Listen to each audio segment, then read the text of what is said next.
एक समय की बात है। एक गांव में सफेद साड़ी वाली चुड़ैल का आतंक था। चुड़ैल रात भर गांव में घूमती और गांव का जो भी आदमी उसे दिखाई देता उसे वो घायल कर देती। अरे कोई तो बचाओ, मर गया रे। एक रात हरिया अपने खेत से अपने घर लौट रहा था कि तभी अचानक उसके सामने चुड़ैल आ जाती है। अरे बाप रे, ये चुड़ैल कहाँ से आ गई? आज तो मैं गया काम से।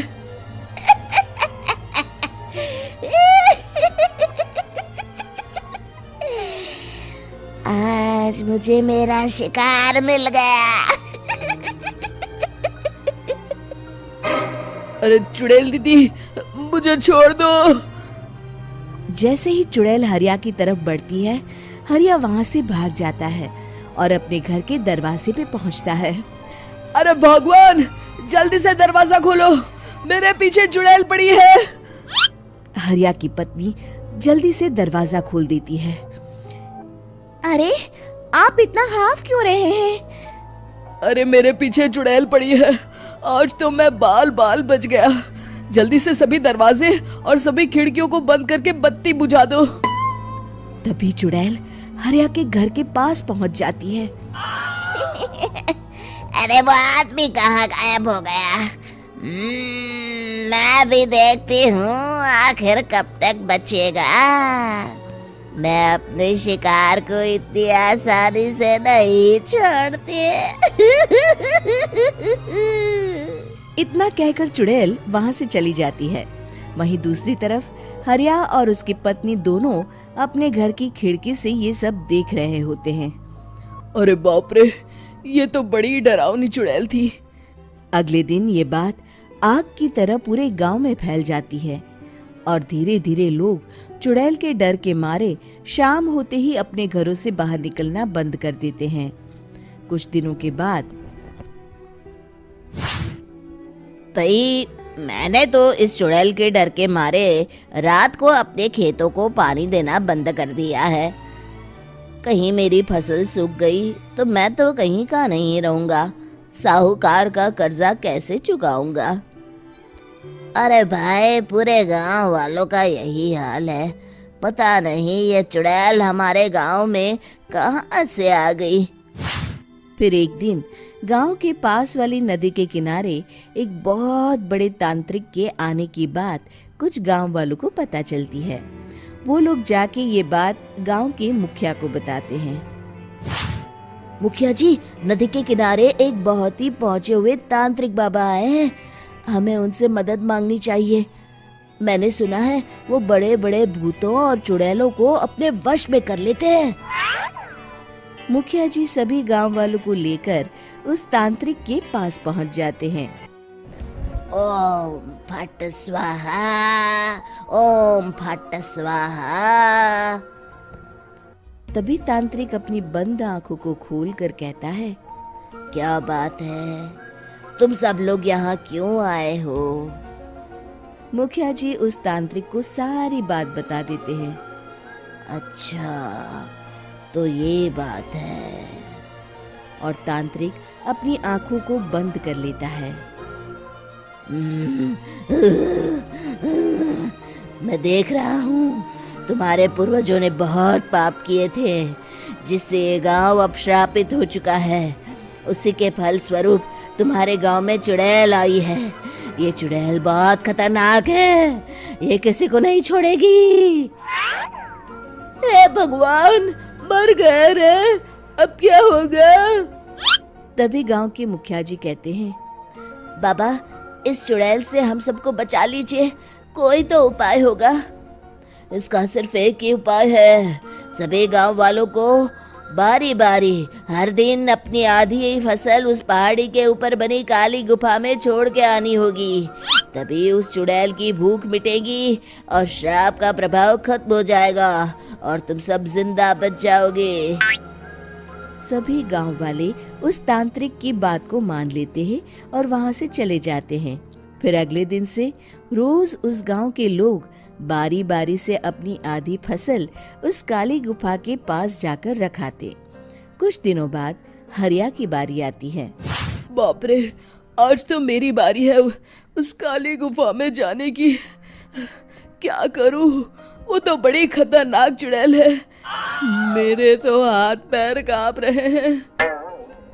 फिर हरिया डरते डरते अनाज की बोरियां अपनी बैलगाड़ी में लाद देता है। तभी हरिया की पत्नी उससे कहती है, देखो जी, संभल के जाना और किसी भी हालत में शाम होने से पहले वापस आ जाना। उस चुड़ैल का कोई भरोसा नहीं है जी। हरिया बैलगाड़ी में बैठते हुए कहता है, भगवान, मैं क्या वापस आऊंगा? लगता है अब तो मेरी खबर ही आएगी। इतना कहकर हरिया वहां से चला जाता है। रास्ते में जंगल से गुजरते हुए हरिया की बैलगाड़ी का एक चक्का बड़े गड्ढे में फंस जाता है। हे भगवान, अब ये क्या मुसीबत है? हरिया नीचे उतर के पूरी ताकत से अपनी बैलगाड़ी को गड्ढे से निकालने की कोशिश करता है। बहुत देर मेहनत करने के बाद हरिया की बैलगाड़ी उस गड्ढे से बाहर निकल जाती है। हे भगवान, अब तो शाम होने वाली है। आज तो मैं गया काम से। जैसे तैसे हरिया काली गुफा में पहुंच जाता है। अरे मर गया रे, यहाँ तो चारों तरफ डरावना माहौल है। मैंने यहाँ आने में बहुत देर कर दी, कहीं चुड़ैल नाराज ना हो जाए। हरिया अनाज की बोरिया वहां रख के जैसे ही जाने लगता है, तभी उसे किसी के आने की आवाज सुनाई देती है। हरिया एक कोने में छुपकर अंदर देखने लगता है। चुड़ैल वहां आती है और फिर अपने चेहरे से नकली चुड़ैल का मुखौटा निकाल देती है। हरिया ये देख के हक्का बक्का रह जाता है। तभी चुड़ैल कहती है, भैया यहाँ आना। आज तो बहुत अनाज आया है, इसे मिलाकर अब हमारे पास ढेर सारा अनाज जमा हो गया है। कल ही हम इसे शहर में बेच आएंगे और माला माल हो जाएंगे। तभी अंदर से नदी के किनारे वाला तांत्रिक बाहर आता है। अरे, ये तो तांत्रिक बाबा है। हाँ, अब तो हम दोनों की जिंदगी मजे में कटेगी। गांव वालों को बेवकूफ बनाना इतना भी मुश्किल नहीं था। लोग तो तुम्हें सच में असली चुड़ैल समझते हैं। हाँ, तुमने सही कहा। अब ये गांव वाले चुड़ैल के डर से जिंदगी भर इस काली गुफा में अनाज पहुंचाते रहेंगे। अच्छा, तो ये बात है। ये दोनों पूरे गांव वालों को बेवकूफ बना रहे हैं। अभी जाकर सबको बताता हूँ। हरिया उन दोनों की पूरी बातें सुन लेता है और जल्दी से वापस गांव में आता है। गांव वालों को पूरी बात बता देता है। इससे पहले वो दोनों हमारा अनाज लेकर शहर जाए, हमें उन दोनों को पकड़ना होगा। उधर दूसरी तरफ नकली तांत्रिक और नकली चुड़ैल बनी औरत एक बड़ी गाड़ी में सारा अनाज लाद के वहां से निकलने की तैयारी कर रहे होते हैं। जल्दी करो, इससे पहले हमें कोई देख ले। हमें यहाँ से निकलना होगा। और तभी वो दोनों देखते हैं कि सामने से सभी गांव वाले अपने अपने हाथों में मशाल लेके आ रहे हैं। दोनों बुरी तरह डर जाते हैं।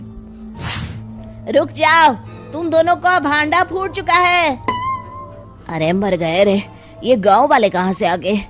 तुमने क्या सोचा इतनी आसानी से यहाँ से निकल जाओगे? ये अनाज हमने अपने खून पसीने से दिन रात खेतों में मेहनत करके उगाया है।